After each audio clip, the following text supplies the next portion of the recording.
This is Between Hooksets. I'm Jason Walter from In Through the Outdoors with my partner in slime, Kurt Underhill from the Fishing Crew. All right. You did the 3, 2, 1. That's going to be the very first episode you didn't do a hook set. No. You forgot your hook set. That would probably be the very first episode. You're right. I was so tight. I was so tied up in podcast fish.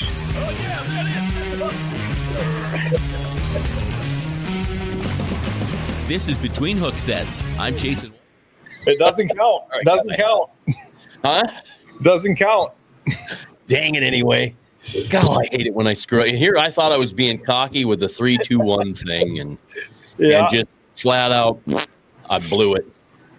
Well, man, we got a great guest tonight. I happened to see the news. If you don't follow Jason on social media, he got some very big news this week. I saw the video, instantly messaged it to you, and said, "Do your magic. Let's get him on." And we're going to bring him in here. So future Hall of Fame angler, not even future Hall of Fame angler. Hall of Famer now. Yeah. That's pretty weird. I'm not going to lie to listen to that and say Hall of Famer, but it'll sink in eventually. It's got to just feel great. Well, first off, congratulations on an accomplishment that is something a lot of guys strive for in this industry and very few get. Yeah. I mean, first of all, thanks for that. I mean, it's been, like I said in my video earlier, it's been a heck of a ride. And, you know, I never thought it would get to this point. I was not going to fish for a living. I was just a guy that was going to go learn how to fish, and I should say learn how to catch more fish and just fish a few tournaments and then just kind of ride off in the sunset and go have fun, you know. And things really took a turn after the very first tournament I ever got in, and I never looked back. It's been 30 years of pounding pavement and pounding waves. It's pretty impressive. Let's dive into a little bit of your backstory for, you know, if anybody lives under a rock and doesn't know you, and what you did, how you got into it, and where you're at, you know, 30 years later. Yeah, I mean, it's quite a story. It started from the beginning. Like, my first tournaments was when I was a teenager, and my best friend Mark Bowman and I used to fish a lot of muskie tournaments here in northern Wisconsin. And we kind of got burned out of that pretty quick, you know, a couple of years of doing that. And we're like, I always had a passion for walleyes, and I always thought they were a fish where you had to use your brain a lot more to catch than anything else. And that always intrigued me. So I got into a walleye tournament. I was literally sitting at work, and I opened up a magazine, and it had a little advertisement in there for fishing a tournament on Mille Lacs Lake. They're looking for amateurs, 3-day event, and that was a NAWA tournament back then. It was North American Walleye Anglers. It was the same guys as the PWT. It was just another circuit. So I signed up for it and went over there to Mille Lacs just to learn. And, you know, by the grace of God, I got 3 good partners in 3 days, and we fished 3 different areas of the lake, 3 different presentations, and as it turned out, I won the tournament at the end of it. When we got done weighing in, I won a brand new boat. And Norb Wallach was the guy that I kind of looked up to. He grew up in my hometown, and Norb since passed away, but he was the one that kind of said to me, you know, "Hey, you got a pretty good talent for this." He said, "You should do them all that year." Well, to back up, I didn't win the tournament. This is back in the days when they'd write it on the old chalkboard, add up your 3 days. Well, they had a clerical error. I ended up second. But even that was pretty good. I didn't go there to cash money or anything like that. I just wanted to learn. So I ended up talking to Norb, and he says, "Why don't you do them all this year?" And I said, "Well, I'm newly married. I got a job. It's going to be hard to get off of work." But I ended up getting off of work. The very next day, Norb said, or that day, he said to me, "Why don't you stay tomorrow if you don't have anything going on? I'm taking a writer out, and we're just going to go do some articles and catch a few fish." And I'm like, "Yeah, I don't have anything going. It's Sunday." So I stayed and did some photo shoots and some articles with Norm and a writer, and I got my feet wet right away in that first tournament about what happens in the professional world. And went out and fished the whole year that year as an amateur and traveled all over from Lake Sakakawea over to Fairport Harbor.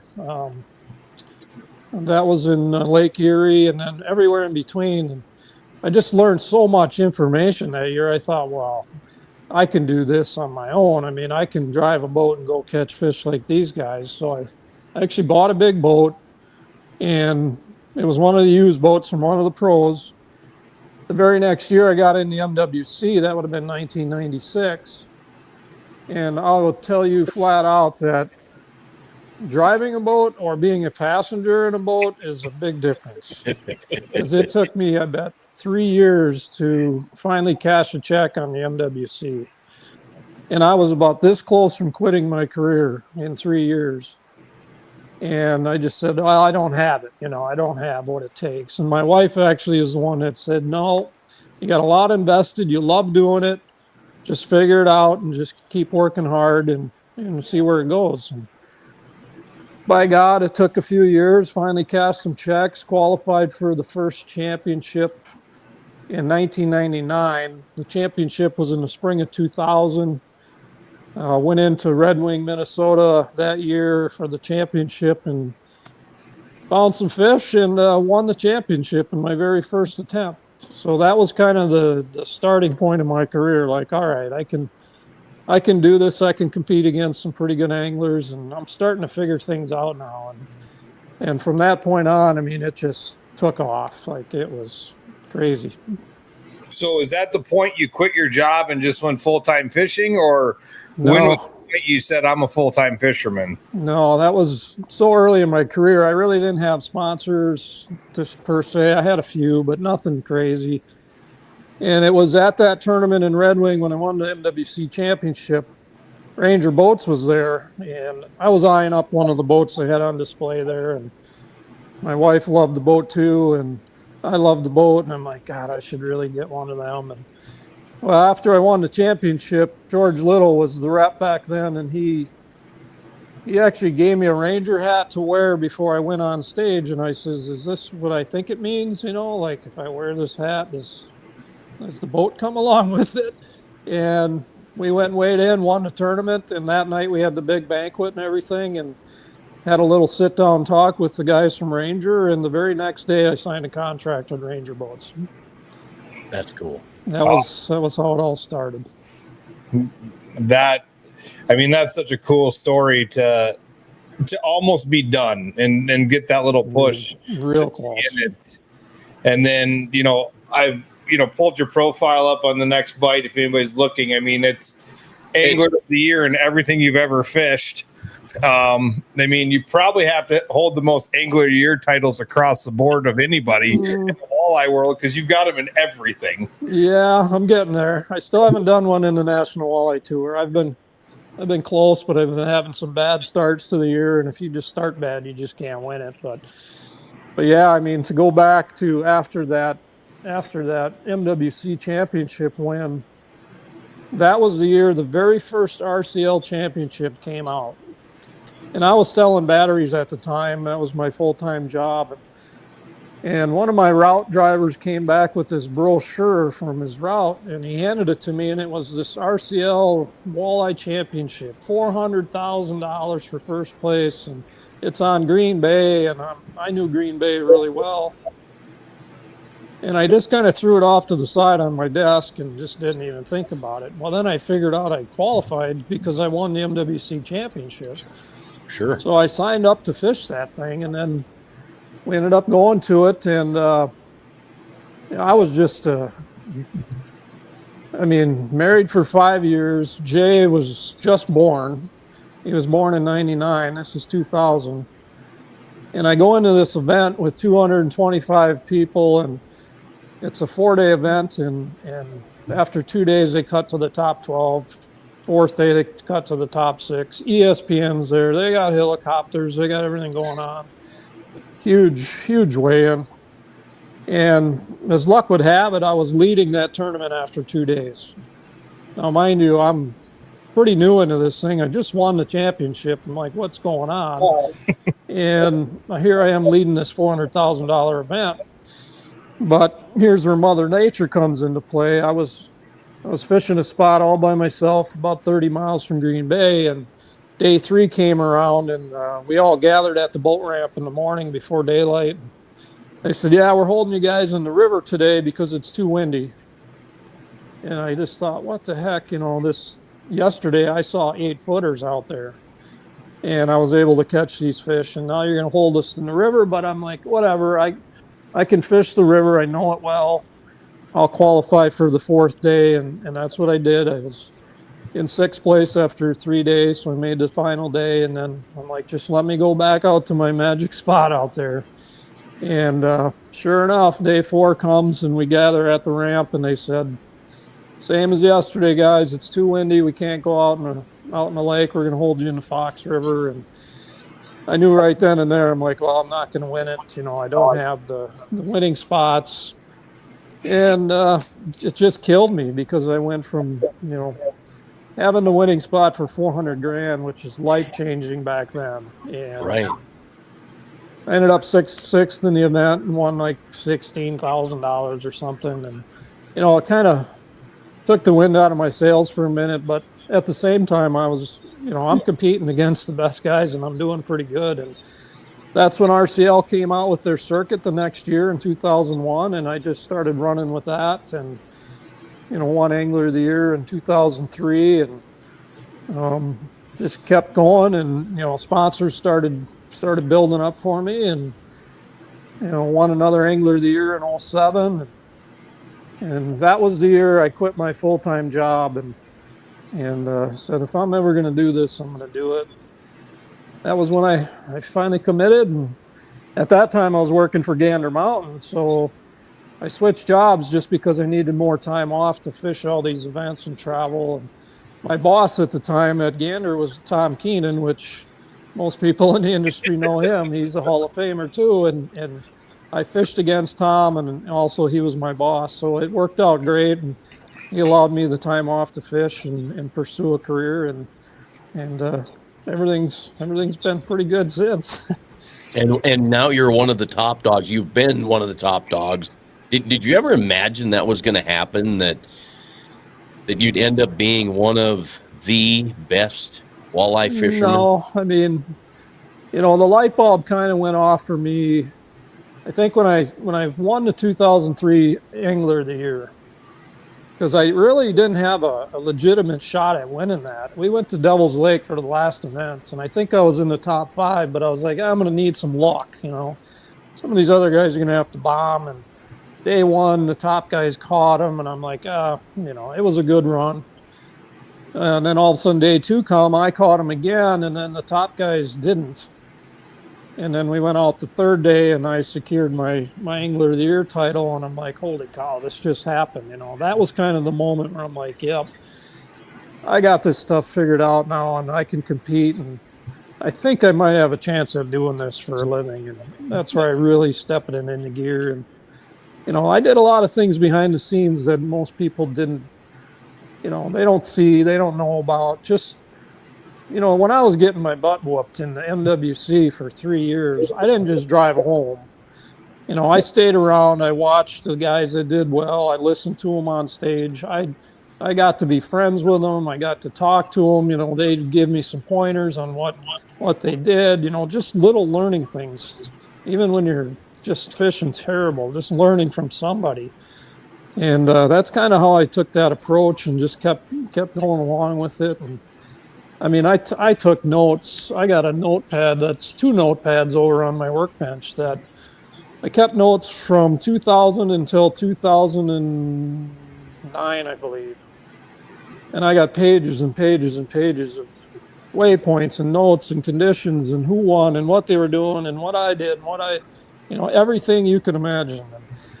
And, just trying to learn everything I possibly could and keep that in the old hard drive up there until, I could take advantage of some of them things. And, just that's the things you have to do to get to the point where you can be successful and be consistent and win stuff. And that's the way I approached it. Are you ever going to let people see those notes? Because I think there are a ton of us that would love to. I thought about that the other day. I showed some of my guys I traveled with. I showed them the notebooks, and they couldn't believe it. Some of them are kind of waterlogged, and ink is kind of spread around a little bit, but you can still read them. And but there is some stuff in there that's pretty cool. Now, looking back on it, have I ever really used that stuff and taken advantage of it? Not really, because we all know that things change every year. Yeah. If you're going to Lake Erie April 11th and you won the tournament, I guarantee you if you go back next year on April 11th and you fish the same tournament, those fish will be nowhere near where you got them the year before. So a lot of that stuff is irrelevant, but there's some pretty cool things in there. So let me ask this. I don't want to get too much off the subject of that. Looking back at your 25 years ago when you got designated to the Fox River, what do you think you'd tell yourself now? Because you're probably pretty disappointed in that. Like, I got to go in here, and now 25 years later, you're sitting here and been through all the ups and downs of tournament fishing. What would you tell yourself back then? I wouldn't do anything different. First of all, if I would have had to fish that day tomorrow, I would do the same thing, minus the live scope now, which we got. But that being said, I knew that river really well. But the problem was I didn't fish the river the first 2 days. I was out in the lake, and there was guys that had fished the river, Scott Glorvigan, who ended up winning the tournament right at the dam in Fox River. I spent, I don't know how many nights from dark till daylight out there fishing when I was young and dumb.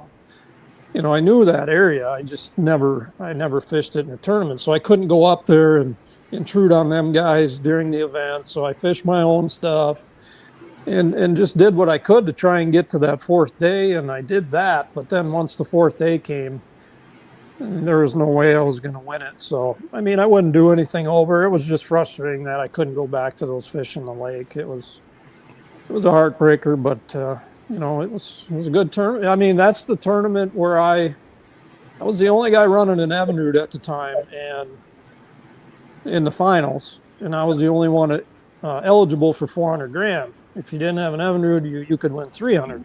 So that's where I met all the people from Evinrude, and they got to know me. And, the next year I signed a deal with them and got the ball rolling. And so, that's kind of how that whole thing went down. And, it was disappointing, but at the same time, Evinrude's the reason I quit my full-time job. Yeah, right. It worked out the way it was supposed to. Exactly. Well, and that's what I was getting at is you're probably super disappointed in that event at the time, but looking back on it, it was right. It was meant to happen. It was meant to be the way it was. And winning it would have been cool, but man, it opened so many doors for me and, allowed me to do it now for a living. Interesting the answers you get when you're not looking for them, right? You Exactly. want that instant answer on, want to win that tournament. Why didn't I win that tournament? And then all of a sudden the answer comes and you go, wow, I couldn't have planned it any better.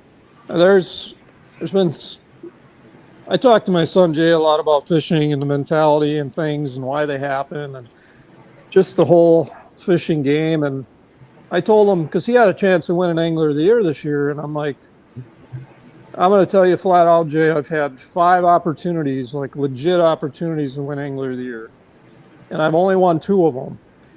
But I said, the 2 that I did win was when I didn't expect to win.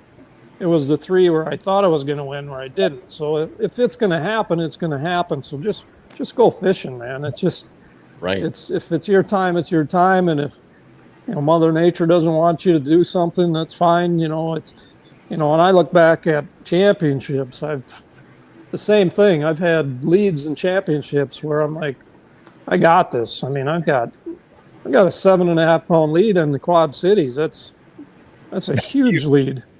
And I end up losing it.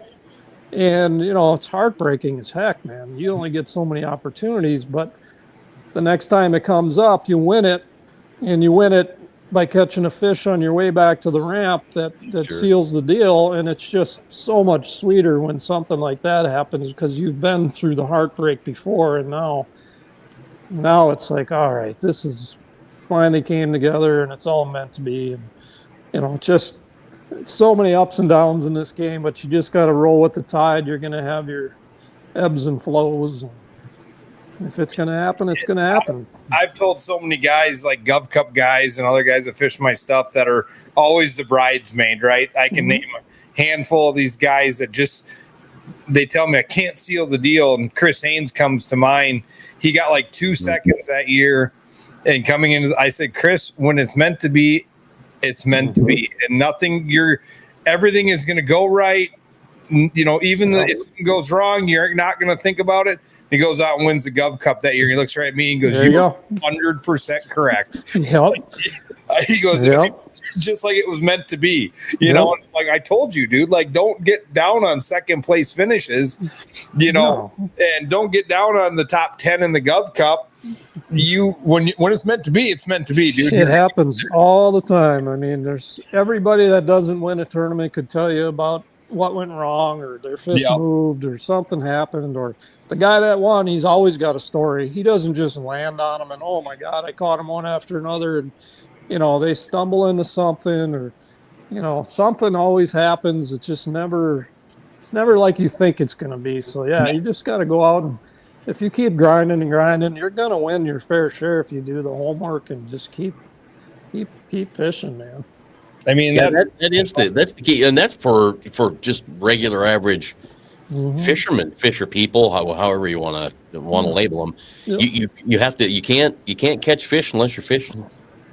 Yeah, you got to be learning when you're out there. I mean, there's guys that fish a lot, and we know who they are. That they're just they're just out there. They're having a time, and they're never in the top 10, but they're out there, good people. But the guys that put their nose down and figure things out and take it serious, they'll have their time when they can hoist some trophies. There's no doubt. Well, and I tell these guys that look at going to the National Walleye Trail or whatever, and I'm like, the highs are high, guys, but the lows are lower, and it's how you survive the lows makes you into, a Hall of Fame angler like yourself. Because, we can look at all your stuff, but there was probably years that you were like, oh, what am I doing out here? I've had so many of them years. I've had more of those years than I've had good years. So, it looks pretty at the end, but, I've driven home from Mulbridge, South Dakota, and, you're sitting by yourself on a 10.5-hour ride, and you're contemplating, what are you doing? You just had a terrible event. It's the end of the year. Why am I doing this? But at some point you come back to reality, and you've got a wife and kids at home, and, it's not all about fishing. It's just, it's a job for me, but at the same time, you can't get so low that it just takes you out of the game. You're going to lose fish. You're going to not be able to go back to your magic spot because they held you in the river, but it is what it is, right? You did leave Mobridge happy. I know for sure one time, right? And there it is, 2016. Yep. That was literally, I think it was 2 years after I had that long drive home, when I was just mentally spent and just like, I don't know if I should keep doing this. Almost 2 years to the day, I was in that same town when I hoisted that trophy, and the drive home was completely different than the one 2 years before that. So, I love that. It means more to me now, because I'm in Mobridge. I mean, I'm right here. So it means more to hear you talk about that, and to know that this is one of the sites that is endeared by many anglers for tournaments and winning tournaments and big walleye. Yep. And coming back, Masters Walleye, the National Walleye Tour is coming back. Correct. In May next year. It's in May next year, yeah. It's I get asked all the time by people, and hey, where's your favorite place to fish? Is it Canada? And I'm like, I haven't been to Canada since my honeymoon. I'm like, no, it's Lake Oahe right now, Mulbridge, South Dakota. I mean, anywhere up and down that river stretch is, we all know it as fishermen. Right, it's pretty good. And it's fished really, really well. I mean, little Bo Schilling weighed 61.50 Right. for 12 fish in the Gov Cup this year. Like, incredible. Like, I mean, and I saw so many 11-pounders come across the stage, and they can't go past Bush's Landing in that event. Right. So there you go. Yeah, that's southern Hawaii. I mean, think how many fish aren't even being fished because there's so much water there, and it's ridiculous. Yeah, and the teeners that are being caught right now, and a lot of people are being pretty. They'll probably get in trouble for mentioning it, but man, there are some big fat teeners. They're Crazy. short, but here we go. Speaking of Bo Schilling, I spent days with that kid when he was about 2, 3, 4, 7, 8 years old. Chad and I used to run around a little bit when we fished the AIM Pro Walleye Series and some of the Casca Walleye Classics and stuff. And yeah, I've seen Bo grow up, and that kid's a stick. Bo, I'm sure you're listening, but it's gonna be got fun. my eyes on you, buddy. He said to watch next year. Yeah, Dad's coming out of retirement, and he's going to go. They're coming after you guys next year. And I told everybody I talked to, I said, you better be scared. Like, you better be a little worried about Bo Schilling. Yeah, he's a good kid though. He's catching on quick, and yeah, I like that crew. Yeah, they're just great people up there. So, speaking of sons, like, I mean, I can't go a night without having you on talking about your son diving into the bass side of the world. Yeah. How did that happened? Crazy, isn't it? Yeah. That's big. Everybody asks, why is he bass fishing? Well, I'll answer that pretty quick because I would come home from a tournament and he'd always want to go fishing.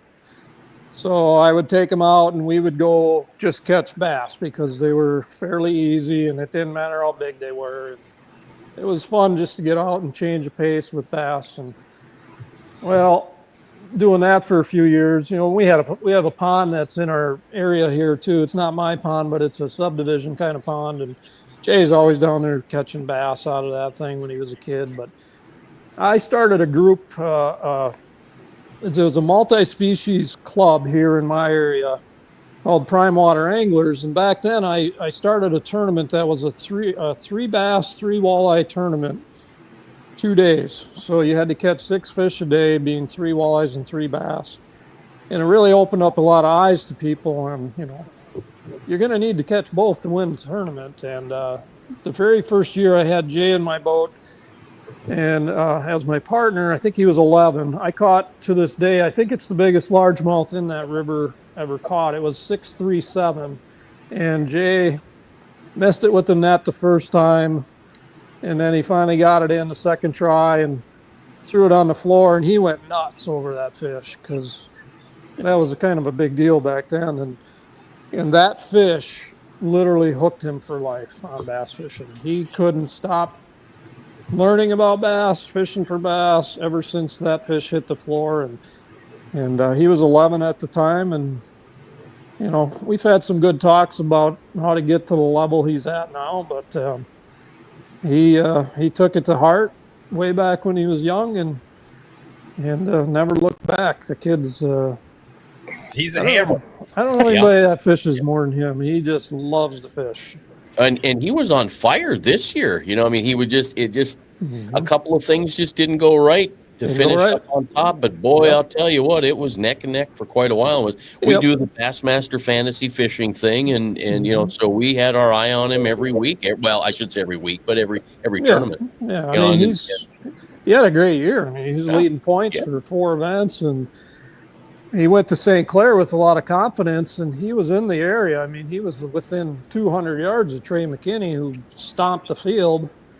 And Jay just said it was just one of them deals. I couldn't run across a big one, and if I did, I lost it, or something just didn't go right. And I said, hey, bud, it's fishing, man. It's not always going to be top 10 every time, so you just take them as they come and just keep working at it. So yeah, he had a great year though, finishing the top 5 in points, and he's ready. He's fishing.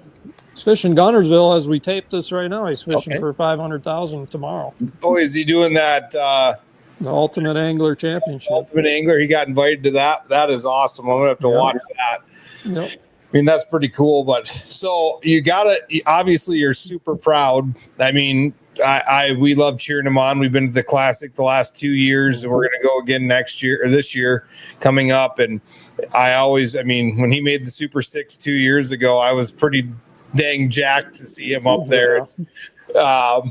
But you also got to be happy he's not fishing walleyes against you. Yeah, true. That's 100% true. I mean, I'm pretty good with what I can do with scoping and stuff, but I'm telling you, I learned a lot from him just fishing bass, and he's pointing things out to me, and I'm like, all right, I can see what you're seeing now. It took me a little extra time, but I can see it. And, we feed off each other that way. I mean, we kind of came into the live scope scene with Garmin at the same time. So we learned together, but he just spends so many hours doing it. It's crazy. That's key. And two, that kid, I always joke, like, if I can't figure out something on my cell phone, I hand it to a 5-year-old and they can fix it, right? Yeah. Their whole life has been technology. They don't know any different, right? No. And so to learn that for us, to learn the live scope, it takes a little more than that. Right. They get there like the bows, like I don't know any different. Right. There's so many times where I'm scoping and I'm thinking back to, what I would do if we didn't have a scope. I would be doing this or that, and then you got to just shake your head and don't even think about those other rods in the back of your boat. Like, just keep scoping, because that's the only way you're going to win right now. You can predict the size of the fish you're going to catch rather than hoping and poking when you're trolling around and stuff like that, trying to catch a big one. You can't keep it away from the little ones, and it's just not a good way to win. But yeah, it's interesting right now. Things have changed a lot in the last 5 years in both the bass and the walleye world. So are you getting that whole thing? Are you getting secret bass baits from your kid to try on the walleye circuit? Because we are pretty much like fishing bass. Like, a lot of our techniques we've gotten from bass for life. Yeah, I mean, well, let's face it. I mean, we gave them the jig and minnow, the jig and plastic. Yeah, we've been throwing that forever, and them guys finally caught on to that with scope. But no, there's not too many things that we cross over with, or he's given me, or anything like that. The walleyes are a little different creature than the bass a lot of times.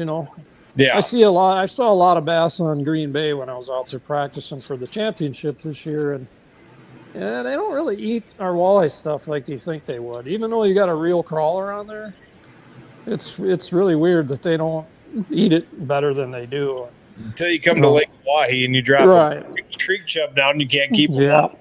It's all about pressure. If the lake's got more pressure than normal, they get pretty smart. But Hawaii still has fish that probably haven't seen too many baits yet.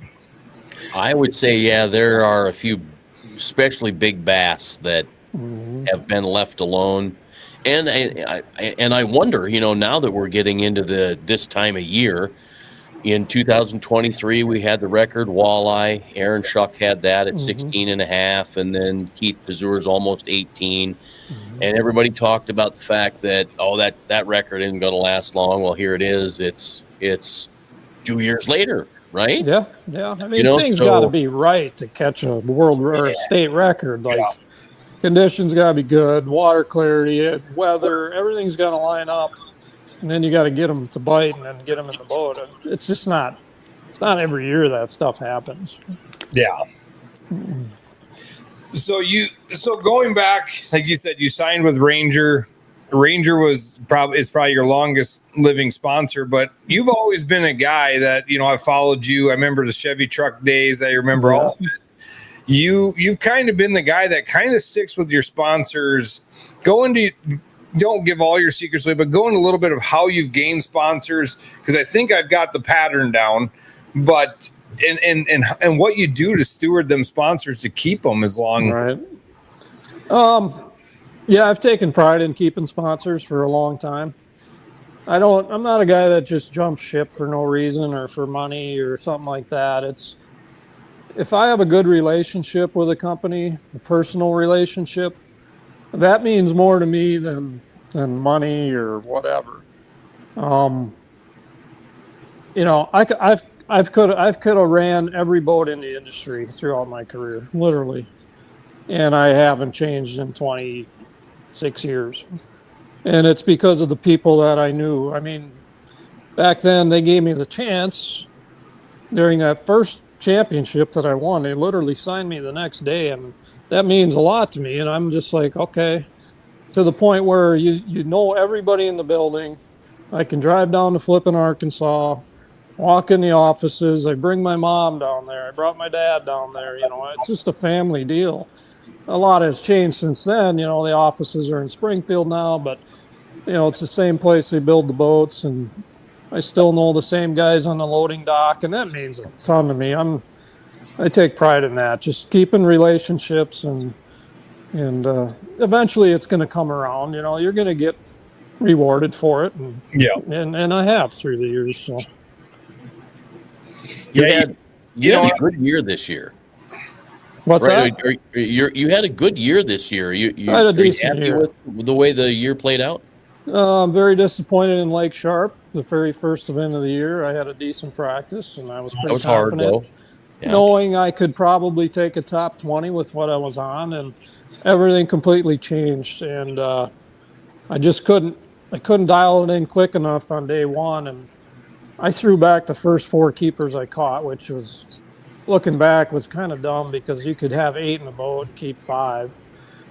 But I was confident, and next thing you know, it's noon, you got 1 fish in the box, and now the current's not even there anymore, and you're running up the river to go find current, and, you know, this just dumb mistakes. And but ever since that tournament, I had a great lacrosse. I had a really good Alpena Lake Huron event, and then Lake Erie was pretty good to me, and, you know, the championship was pretty good if I would have been able to fish, you know, on the last day, but just missed the top 10, and, you know, we'll take it. I mean, it wasn't great, wasn't terrible, but looking back, Lake Sharp, should have kept a few fish and whatever. It can be that way, dear, right? That you got to figure out something completely different.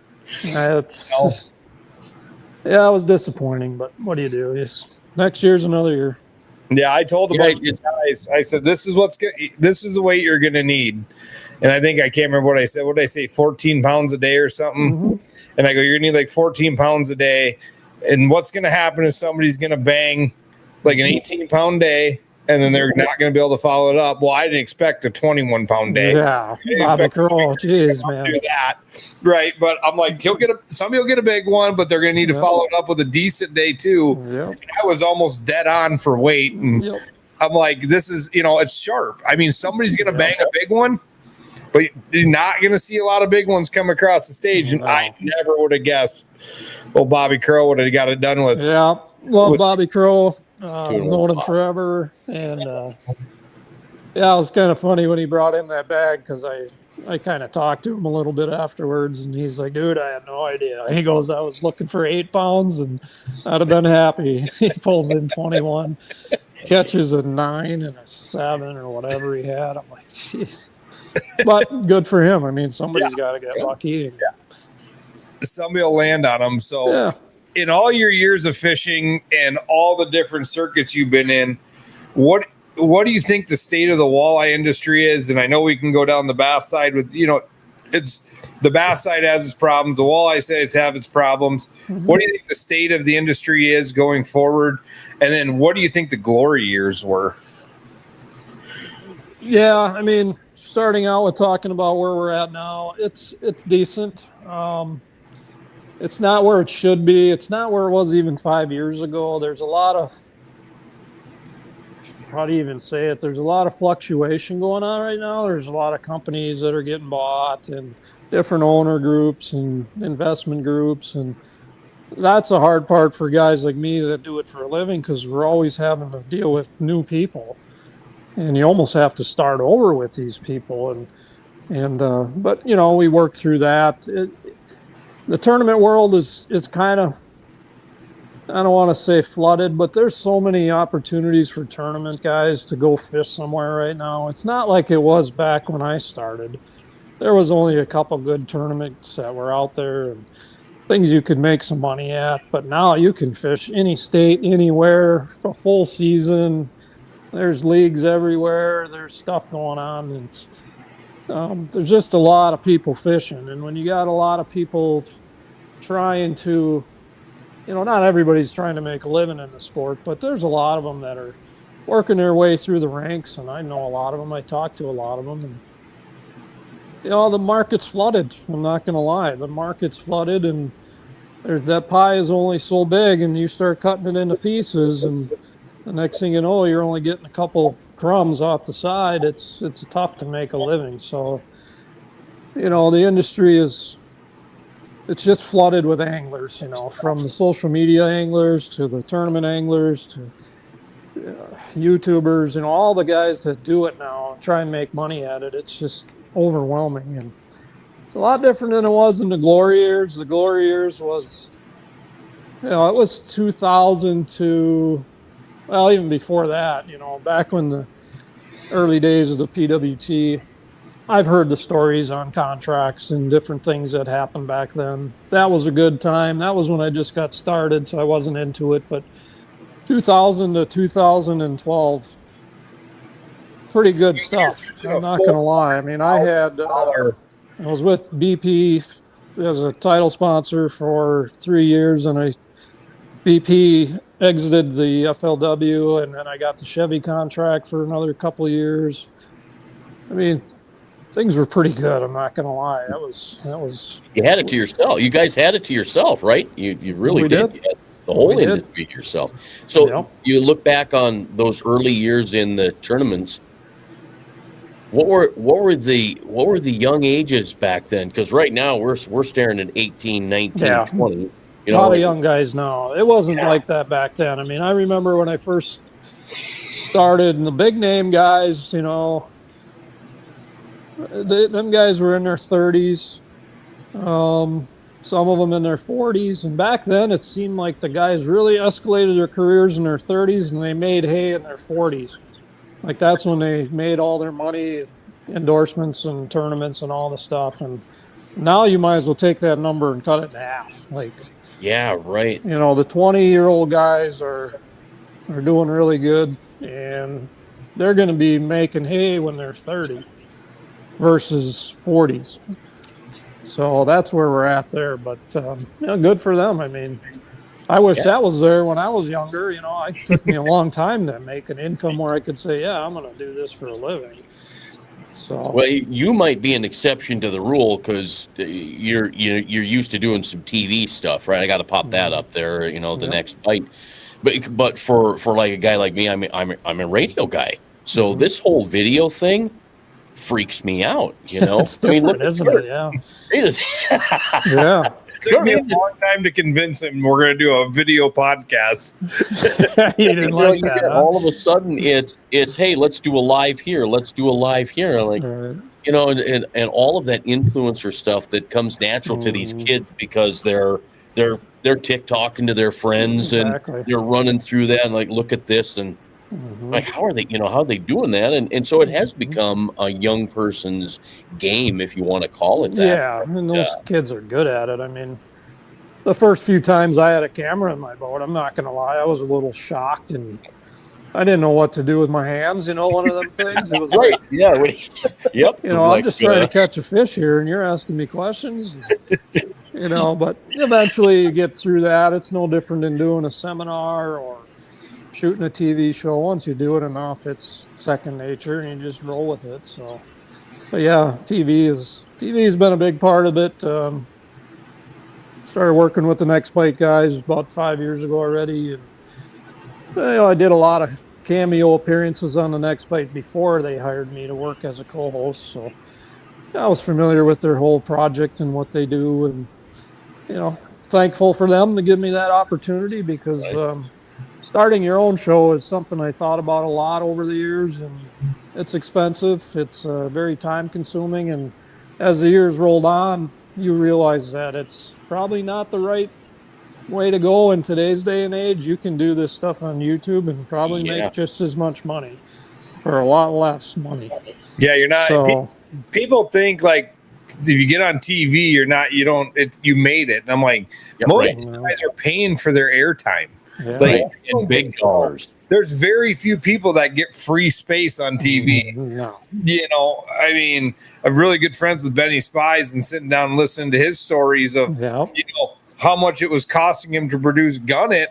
And people are like, that show was awesome. He had to make loved it. money. And Benny always says, my show made a lot of money for other people. Isn't that the way it goes, though? I learned a lot about TV from Gary and Chase and Keith and them guys because they kind of told me how that whole programming works with sponsor dollars and then airtime and then sponsor fulfillments. Who's paying for the TV commercials? Are you going out to get that, or is the TV channel going out to get that for you? It's all a ball game of trying to allocate dollars and how much you're spending and how much you're making. And yeah, you make some money doing it, but for the effort and doing TV shows is not the easiest thing in the world. I mean, No. It's worse than tournament fishing. Trust me. You have to catch them or else you're thousands of dollars in the hole because you didn't get a show done. Well, here I got a note from Facebook here. It says I could have earned $21 with content monetization based on your content performance September 9th through the October 7th. I didn't do anything. I could have been paid $21 for not doing anything. Nothing. Yeah. Is that how that works? Yeah. Okay, well, hey, I'll take the $21, please. It's amazing with the fishing tournaments that we do, and you will be able to attest to it. You can't trust that a microphone worked last week and it's going to work this week or whatever. Right. There's always something there that you have to deal with. I ran that tournament at home here for a while, so I understand the whole tournament director setting things up, getting all the sponsors involved. After about 5 years, I gave up and handed it off to another guy that was on our board, and he ran with it for a lot of years. What do you mean? All you got to do is weigh in fish. That's all there is. Just weighing in fish. That's no big. You got your whole day to do nothing. Yeah, that's the easy part. Yeah. I just completed the 18th year running tournaments, and people are like, "Oh, for the longest time, you just let us go in the morning, go home and take a nap." And I'm like, sure. Yeah, I snap my fingers, and trolls come set all this stuff up for us, guys. I know exactly what you're dealing with, and 18 tournaments is. I've said for years, I'm a firm believer every pro angler that that wants to go fish one should have to work one first, because it would give you a whole different level of what's going on. That's why I never argue with a tournament director. I've talked to Jeff Kelm, I don't know how many times in the last 5 years that he's been there, and has he done everything great? No, but who does, right? You just kind of talk to him and say, this is my thoughts. Maybe we could do this better or this, and just leave it at that. Because I've been there. I've been behind that stage, and it's awful. It's awful. And that's what people like. People are like, well, why are they going there this time of year? We should be going on these dates. And I'm like, because the city probably didn't want them. Exactly. You're trying to drive tourism during their off season, their downtimes, and that's why we go there. We need money out of them to go, but you want to go in July 15th when everybody wants to be there. Yep. They don't want you there. They'll take you in October. Yep. A lot of stuff goes on behind the scenes. You got to know. There's so many games of that, of why we going here and, why they going there. And I'm like, guys, I don't agree necessarily with their schedule next year. Personally, I don't like Green Bay back to back. Not a big fan of that. I think there could have been some more effort put into finding a different location, but I also understand why they're at places at certain dates. Yeah. That's totally, I get it. I know why we're doing it. I mean, it's cost effective for them too. They have budgets, they have expenses, just like we all do. We're all trying to do the same thing, is make money at the end of the day. Yeah. As long as we got a platform to play on, that's all I care about. If the National Walleye Tour went away tomorrow, number one, I'd be very mad. And number two, that would change my whole world of figuring out what I'm going to do to make that up, Right. So with that statement, like when you got in and were in the RCL, and then the RCL kind of went away, and then the FLW, did you have those same feelings at those points, or did you feel like, oh, the next thing, we're getting thrown to the next thing? What do we do here? Yeah, it was a little different back then because when the FLW took over the RCL, it was still kind of the same crew. Yeah. Minus there was a few people that left, but overall it was just basically the same tournament circuit. Yeah. And we had Walmart, we had Irwin Jacobs, we had the money behind it. We had the sponsor deals that kept coming and coming. And then they announced to us in 2012 that at the championship, that was going to be their last tournament of the FLW Walleye Tour. And I was leading that event, and I'm like, oh my God, like what? The last event ever? Like, what's going to happen? Well, the very next day we had another meeting where Bart Schott took over. He's from Ranger Boats. He started the National Walleye Tour, so we never missed a beat from going from FLW to National Walleye Tour. And I was like, thank God, we still got a platform and I can still compete. So, yeah, I mean, it was a pretty smooth transition through that, but. Yeah, it's like losing a job, right? If the National Walleye Tour goes away, which a lot of people say they would like it to go away. Hi, Mark. Why? You're losing your job, and honestly, it would be a shame. And I hear there are some changes coming. It's going to be an interesting year next year. I look at it as an exciting year because I'm just really happy that Bo and Chad are going to be fishing it, and we're going to see some. We've got some hometown boys fishing in it again, and that's exciting. But you got to take that away, though. Them local jackpotters, we got to stop that stuff. I mean, they don't come to the Stevens Point Flowage to come fish a National Walleye Tour. I don't ever get a chance to fish my home water. I 100% would love to see X amount, this many people. That's it. Blah, blah, blah. Oh, we got the stat master on, John. FLW. Oh, John Bala. 1 win. 10 top 10 14 MLF events 66 career winnings $350,692. Who's that for? That's you, I'm guessing. John, chime in.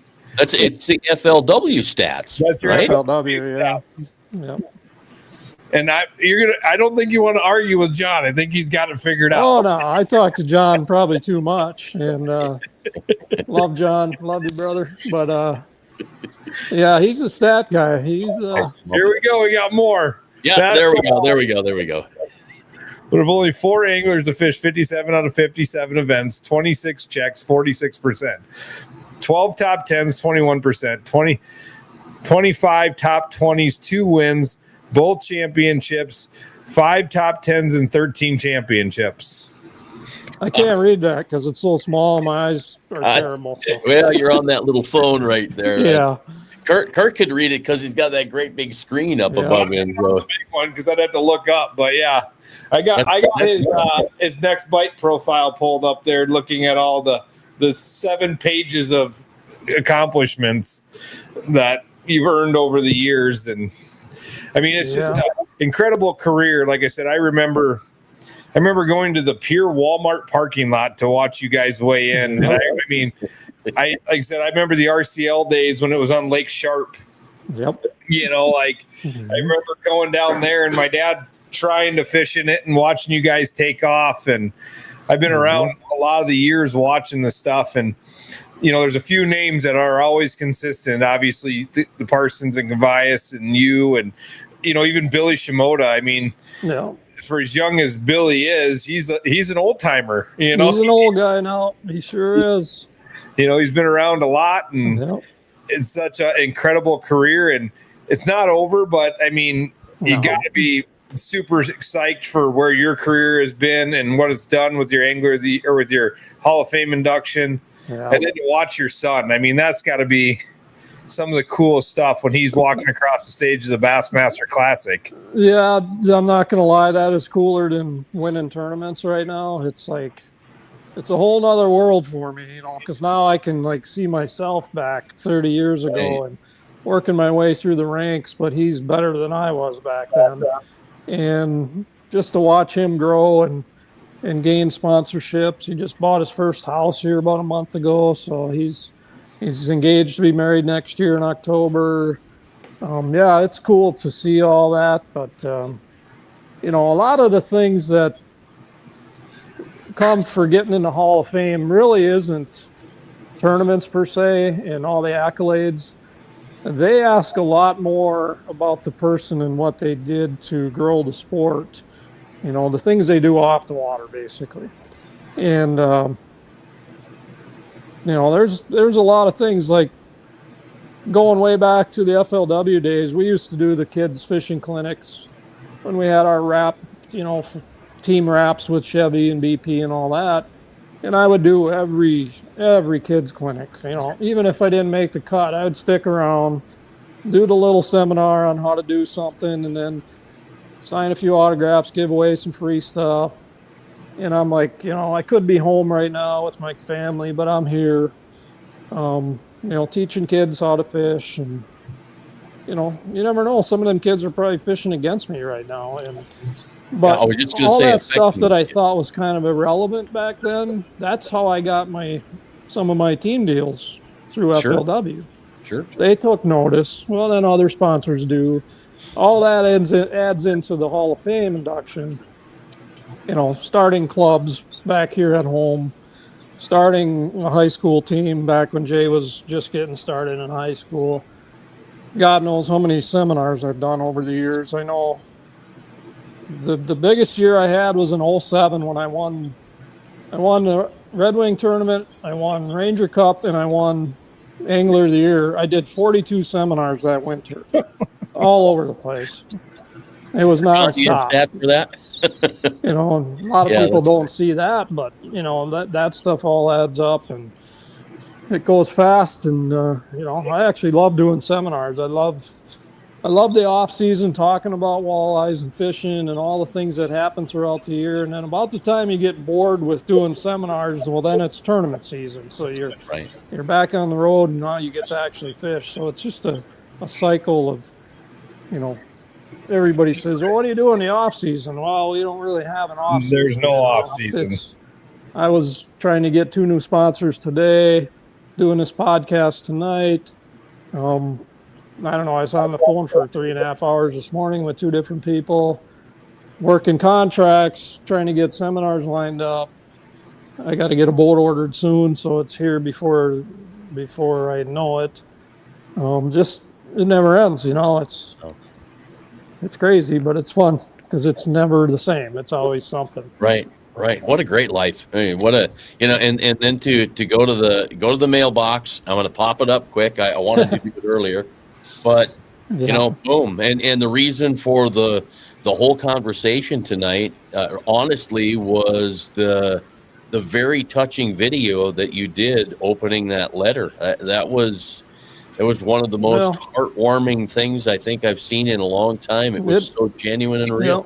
It meant a lot. I mean, I knew the letter was coming, and I had an idea that I was going to be inducted. But at the same time, I'm like, I'm just going to turn my phone on, hit video.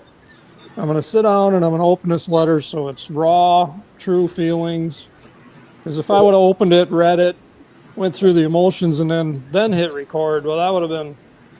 It wouldn't have been the same. So I just kept it raw and even after I hit stop on the old phone, I think I went in the house and basically cried for about 5 minutes straight, realizing what just happened. And it meant a lot. I mean, I'm not going to lie, it did.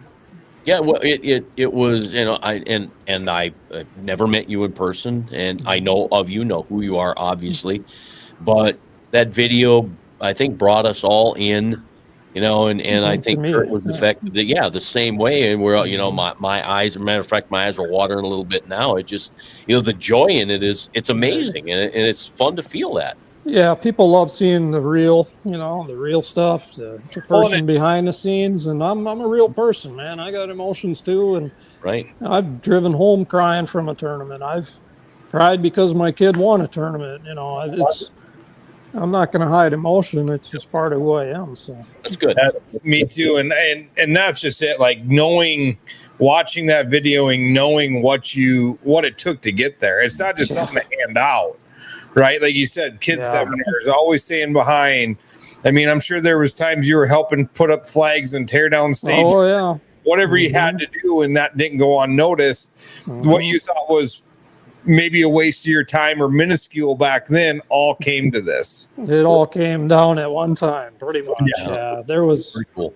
A lot of emotion about just little things. Like 2011, I was at the first tournament of the year in Lake Erie. We were doing Chevy night at the dealership. It was the night before the event. And I got a call from my wife, Jody, who we've been married for 31 years. She says, I got breast cancer. And I'm like, I'm right in the middle of Chevy night. Well, I said, do you want me to come home? You know, and she's like, no, you just fished the tournament. We'll deal with it when you get home. Well, obviously I did terrible in the event. Like I was not into it at all. And got home. We took care of everything. She's fine. She's never had a relapse since then, and everything is good. But just things like that popped into my head, and you know that's why you saw some emotion there. It was a lot of memories. I mean, a lot of sacrifices we don't talk about, right? A lot of bumps and bruises and stuff like that. We do have a question before we pop off, and Jason, I'm gonna let you read this one from James Campbell Jr. What's your best advice to set yourself up to help kids to Ling run? He said besides spell check is the next comment. Oh, I did. Something you could do now. Fished 2 National Walleye Tour events and 3 years ago, but trying to find those sponsors is very tough now without connections. So what do you do to help in the future? Thanks, Jason. A hell of a guy. Yep. Did you say that was James Campbell? Yep. Yeah. Yep. Hey, James. I know you well, buddy. I spelled you. I know everybody, it seems like. But, you know, do as much as you can. The things that you think are the least beneficial to you are not. Somebody's always watching somewhere. Anything you can do, you know, tournaments are fine. I always tell Jay, don't worry about sponsors, just catch fish, because he was fairly new just a few years ago. You catch fish, things will fall into place, and they did. But at the same time, do the right things to get there off the water. You know, be a good guy to everybody. Be yourself.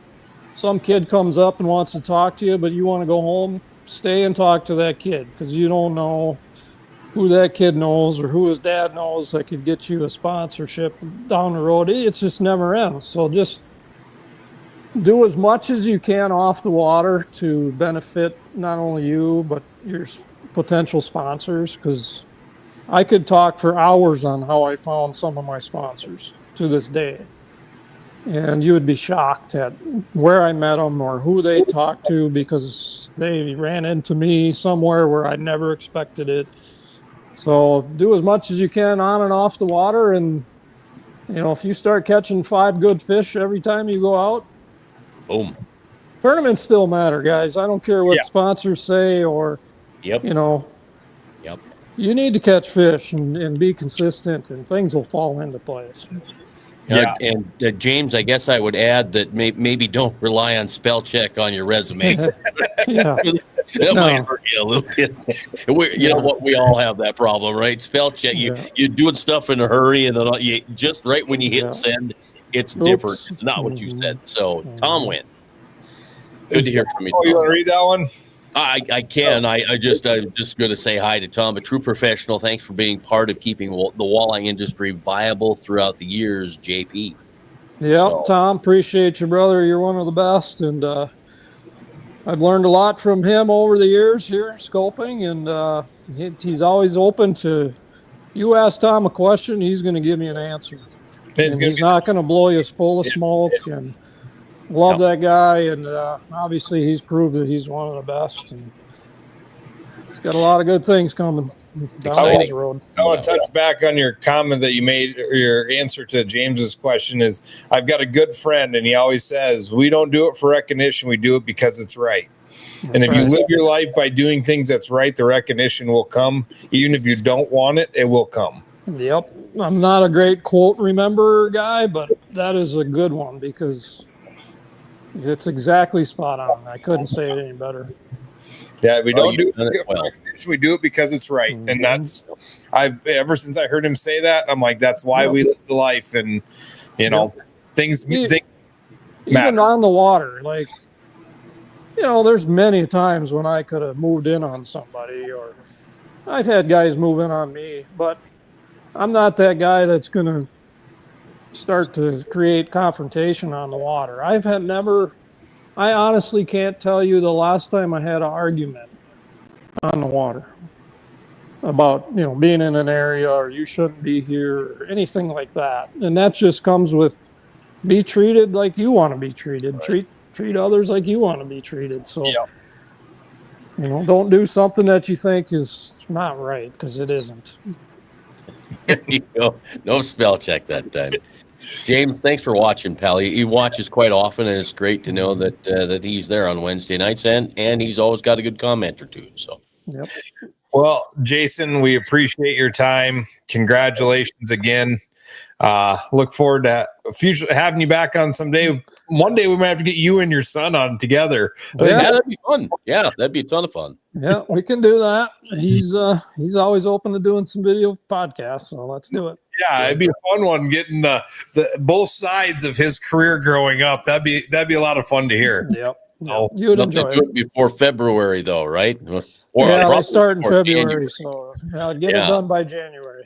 Yeah, no doubt. All right, Kevin, congratulations to you too there, pal. You had a good year finishing strong as a co-angler, so that's awesome too. Yep. Jason's been great. Thank you. Appreciate it. Thank you, guys. Congratulations to you. Yep, appreciate y'all. Thank you.